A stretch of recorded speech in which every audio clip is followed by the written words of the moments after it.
Lotto results now. Ito ang resulta ng 5 PM draw ng 2-digit at 3-digit lotto ngayong araw ng Huwebes. Para sa 2-digit lotto, ito ang mga numerong lumabas.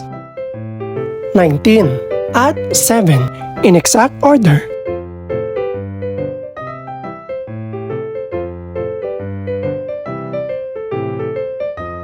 Para naman sa 3-digit lotto, ito ang mga numerong lumabas.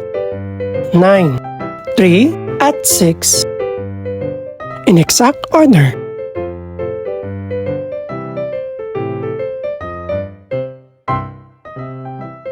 Ito naman ang mga estimated price ng mga gaganaping lotto draw mamayang gabi. Congratulations po sa lahat ng mga nanalo. Pakiclick na rin ang subscribe button para updated ka sa mga susunod pang resulta ng lotto draws. Good luck po and maraming salamat!